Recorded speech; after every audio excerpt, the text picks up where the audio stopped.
প্রিয় সপ্তম শ্রেণীর শিক্ষার্থীরা, আশা করি তোমরা অনেক ভালো আছো। হাজির হয়েছি তোমাদের ষান্মাসিক সামষ্টিক মূল্যায়নের গণিত বিষয়ের সমাধান নিয়ে। এখানে যেভাবে আমি সমাধানটি দিয়েছি তোমরা এভাবে হুবহু উঠিয়ে দিবা। এখানে রয়েছে 100% নির্ভুল এবং সম্পূর্ণ উত্তর। তোমরা সম্পূর্ণ ভিডিওটি দেখে নেবে। তোমরা চাইলে পিডিএফটি ডাউনলোড করে নিতে পারো, আর না হয় তোমরা স্ক্রিনশট নিতে পারো।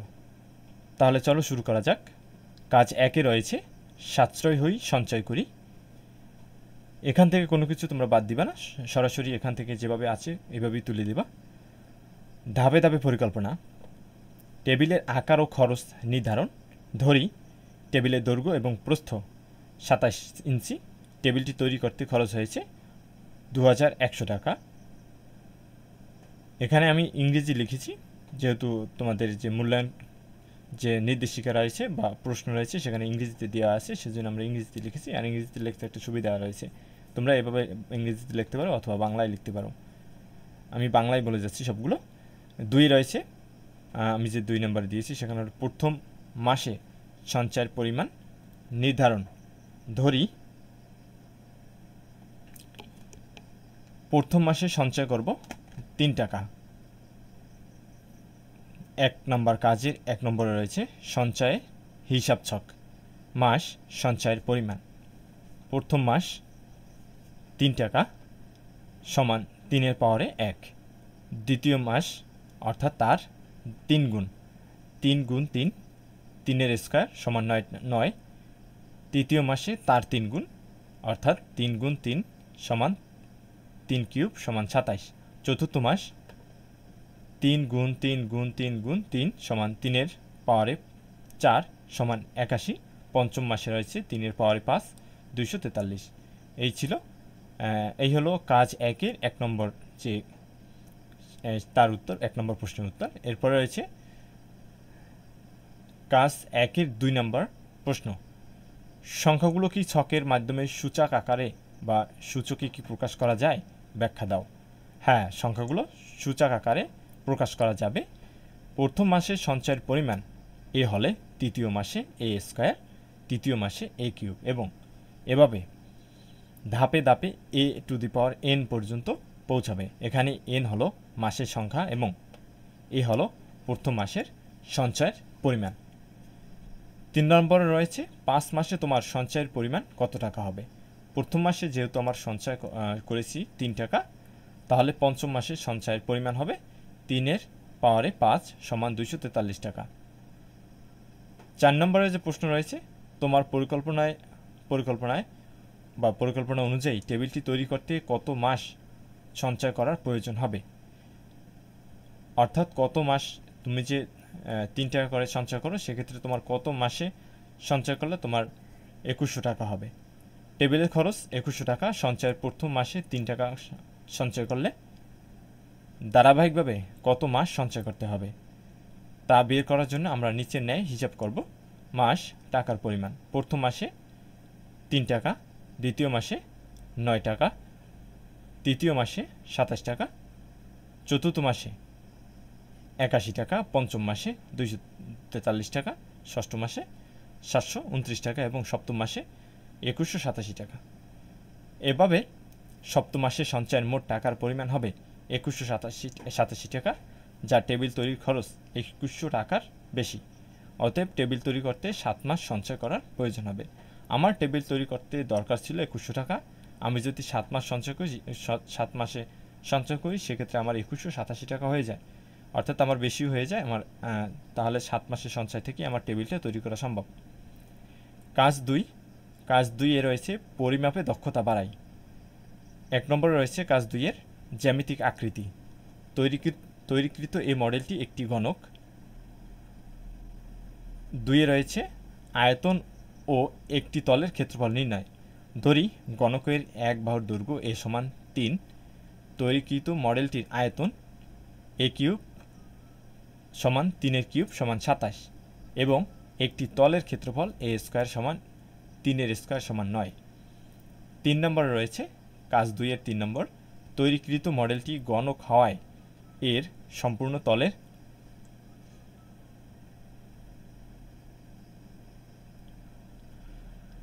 সম্পূর্ণ তলের ক্ষেত্রফল নির্ণয় করা সম্ভব। অতএব সম্পূর্ণ তলের ক্ষেত্রফল, যেহেতু 6টি গণকের 6টি তল থাকে, তাহলে 6a² অর্থাৎ 6a² সমান 6 গুণ 3a² সমান 6 গুণ 9 সমান 54।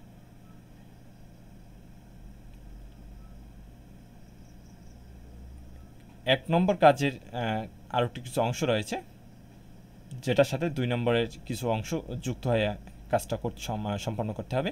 অর্থাৎ 1 নম্বর থেকে কিছু অংশ আসবে এবং 2 নম্বরের কাজ থেকে কিছু অংশ আসার পরে এখানে যে 4 রয়েছে অর্থাৎ 2-এর যে 4 সেটা সম্পন্ন করতে হবে। কাজ 1, সাশ্রয়ী হই সঞ্চয় করি। উল্লেখিত টেবিলটির একটি পৃষ্ঠের ক্ষেত্রফল ও তৈরিকৃত মডেলটির একটি পৃষ্ঠের ক্ষেত্রফলের অনুপাত নির্ণয়। টেবিলটির একটি পৃষ্ঠের ক্ষেত্রফল দৈর্ঘ্য গুণ প্রস্থ সমান 27 গুণ 27 সমান 729। এখানে 27 গুণ 27 কীভাবে হলো, আমরা আগে যদি দেখি যে এখানে আমরা আমাদের দৈর্ঘ্য এবং প্রস্থ কিন্তু 27 ধরেছিলাম। সেক্ষেত্রে আমার এখানে দৈর্ঘ্য এবং প্রস্থ 27 গুণ 27 হবে। আমি এখানে আরও লিখে দিছি, দৈর্ঘ্য সমান প্রস্থ সমান 27। তৈরিকৃত মডেলটির একটি পৃষ্ঠের ক্ষেত্রফল a² সমান 3a² সমান 9। অতএব পৃষ্ঠের ক্ষেত্রফলের অনুপাত 729 অনুপাত 9 অর্থাৎ 729/9 সমান 81। 2 নম্বর কাজের 5 নম্বরে রয়েছে, সাশ্রয় হই সঞ্চয় করি উল্লেখিত টেবিলটির সমগ্র পৃষ্ঠের ক্ষেত্রফলের সাপেক্ষে তৈরিকৃত মডেলটির সমগ্র তলের ক্ষেত্রফলকে শতকরায় প্রকাশ করো। টেবিলটির একটি পৃষ্ঠের ক্ষেত্রফল 729, অতএব টেবিলটির সমগ্র পৃষ্ঠের ক্ষেত্রফল, যেহেতু টেবিলেও 6টি তল রয়েছে তাহলে 6টি তলের ক্ষেত্রফল 4374। তৈরিকৃত মডেলটি সম্পূর্ণ তলের ক্ষেত্রফল 54। অতএব সমগ্র তলের ক্ষেত্রফলকে শতকরায় প্রকাশ 4374/54 গুণ 100% সমান 81%। এরপর কাজ 3-এ রয়েছে, গাণিতিক সূত্র যাচাই করি। ধরি যাচাইকৃত সূত্রটি 1, অর্থাৎ আমি 1 নম্বরটা বাছাই করেছি। তোমরা 1 নম্বরটা বা 1 নম্বর রয়েছে, এছাড়া আরও কয়েকটি রয়েছে, তোমরা যে কোনো একটা বাছাই করতে পারো।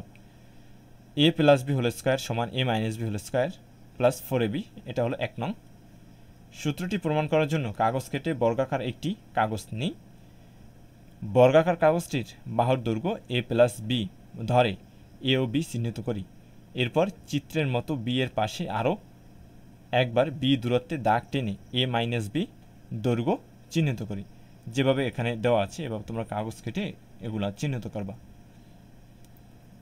আর আমি আগেই বলেছি, আমি যেভাবে আমার উত্তরটা সাজিয়েছি তোমরা হুবহুভাবে তোমাদের উত্তরপত্র লিখে দিবে, এটি সুন্দরভাবে তোমার মূল্যায়ন সম্পন্ন হবে। তাহলে সম্পূর্ণ বর্গটি মোট 9টি ক্ষেত্রে বিভক্ত হবে। প্রত্যেক ক্ষেত্রের ক্ষেত্রফল বের করি। সম্পূর্ণ অংশের ক্ষেত্রফল a - b² plus b × a - b plus b × a - b plus b × a - b plus b × a - b plus b² plus b² plus b² plus b² সমান a - b² plus ab - b² plus ab - b² plus ab - b² plus ab - b² plus b² plus b² plus b² plus b² সমান a - b² plus ab plus ab plus ab plus ab minus 4b² plus 4b² সমান a - b² plus 4ab। কিন্তু সম্পূর্ণ অংশের ক্ষেত্রফল সমান a + b², অতএব a + b² সমান a - b² plus 4ab প্রমাণিত। এই ছিল কাজ 3-এর উত্তর। খুবই শর্টে হয়েছে, তোমরা এইভাবেই লিখে দেবে। এরপরে কাজ 4, জ্যামিতিক আকৃতি বুঝি ও পরিমাপ করি। কাজ 4-এর 1 নম্বরে রয়েছে আকৃতি। কাগজটির কর্ণ বরাবর কেটে 2টি অংশে ভাগ করলে ত্রিভুজ আকৃতি পাওয়া যায়, যা আর ত্রিভুজটি হলো সমকোণী ত্রিভুজ। সমকোণী ত্রিভুজের বৈশিষ্ট্য নিম্নরূপ। সমকোণী ত্রিভুজের সমকোণ সংলগ্ন বাহুদ্বয়কে লম্ব এবং ভূমি বলে। সমকোণী ত্রিভুজের লম্ব এবং ভূমির বিপরীত বাহুকে অতিভুজ বলে। ত্রিভুজে 3টি বাহু এবং 3টি কোণ থাকে। সমকোণী ত্রিভুজের একটি কোণ 90 ডিগ্রি হবে। সমকোণী ত্রিভুজের অন্য 2টি কোণের যোগফল 90 ডিগ্রি হবে। সমকোণী ত্রিভুজের 3টি বাহুর মধ্যে একটি বাহু সবচেয়ে লম্বা হবে, যাকে অতিভুজ বলা হয়, যেমন এই 7 সেন্টিমিটার। অতিভুজের বিপরীত কোণটি সবচেয়ে বড় কোণটি হবে, যাকে সমকোণ বলা হয়, এই যে বি কোণ। এবং এখানে যে অতিভুজ বলা হয়েছে, অতিভুজ হলো এই 7 সেন্টিমিটার, আর ভূমি হলো বিসি এবং লম্ব হলো এবি, সেক্ষেত্রে 90 ডিগ্রি হলো বি কোণ, 90 ডিগ্রি। 4 নম্বর কাজে 2 নম্বর রয়েছে, কোণ পরিমাপ করে যোগফল নির্ণয় করো। ত্রিভুজ এবিসিএ কোণ এ কোণ বি প্লাস কোণ C 45 degree 90 degree plus 45 degree সমান 180 ডিগ্রি। আমরা জানি ত্রিভুজের 3 কোণের সমষ্টি 180 ডিগ্রি। 3 নম্বর রয়েছে, বাহুগুলোর মানকে হর ও লব হিসেবে ব্যবহার করে প্রকৃত ভগ্নাংশ তৈরি করি। আমি এখানে এটা 5, এটা 7 এবং এটা 3 বিবেচনা করেছি। তোমরা এভাবে বিবেচনা করে সবগুলো সঠিকভাবে লিখবে। আমি যেভাবে লিখছি এভাবেই লিখবে। আমরা জানি উপরের যে হর থেকে লব বড় হলে সেটা প্রকৃত। এখানে 3টা ভগ্নাংশ আছে, 3টাই কিন্তু প্রকৃত ভগ্নাংশ। 4 নম্বর রয়েছে, প্রকৃত ভগ্নাংশগুলোর গুণিতক নির্ণয় করো। এখানে আমি 3টি করে গুণিতক নির্ণয় করতে বলছি, আমি এখানে 3টি করে গুণিতক নির্ণয় করে দিয়েছি। তোমরা এভাবেই লিখে দেবে, তাহলেই হবে। এরপরে 5 নম্বর রয়েছে, 3 নংয়ে প্রাপ্ত প্রকৃত ভগ্নাংশগুলোকে সমহর বিশিষ্ট ভগ্নাংশে রূপান্তরের মাধ্যমে লসাগু নির্ণয় করো। ভগ্নাংশগুলো 3/5, 3/7, 5/7। এখানে 5, 7, 7 অর্থাৎ হরগুলো লসাগু 35। তাহলে আমরা 35কে আমরা প্রত্যেকটার আলাদা আলাদা হর দিয়ে ভাগ করতে পারি। 35 ভাগ 5, 7। তাহলে প্রথম ভগ্নাংশ রয়েছে, প্রথম ভগ্নাংশকে ভাগফল দ্বারা গুণ করলে আমরা কাঙ্ক্ষিত আমার যে রেজাল্ট সেটা পাওয়া যায়। একইভাবে দ্বিতীয় যে ভগ্নাংশ রয়েছে 3/7, এখানে 7 হলো হর দিয়ে যদি আমরা লসাগুরে ভাগ করি তাহলে একটা রেজাল্ট পাওয়া যায়, ভাগফল। সেই ভাগফল হর ও লবের সাথে গুণ হবে, গুণ হওয়ার পরে আমাদের যে সমহর বিশিষ্ট ভগ্নাংশ সেটা পাওয়া যায়। একইভাবে শেষের যে ভগ্নাংশ রয়েছে তার যে হর রয়েছে 7, হর দিয়ে লসাগুরে ভাগ করলে পাওয়া যাবে 5। 5 আমার উক্ত যে ভগ্নাংশের হর ও লবের সাথে গুণ হবে, তাহলে আমাদের সমহর বিশিষ্ট ভগ্নাংশটি পাওয়া যায়। তাহলে এখানে আমার 3টা সমহর বিশিষ্ট ভগ্নাংশ পাওয়া গিয়েছে, 21/35, 15/35, 25/35। এই লসাগু কীভাবে করেছি, 21, 15 এবং 25 এর লসাগু পাওয়া যায় 525, আর নিচে রয়েছে 35। 525কে আমরা যদি 35 দিয়ে ভাগ করি সেক্ষেত্রে 15 পাওয়া যায় রেজাল্ট।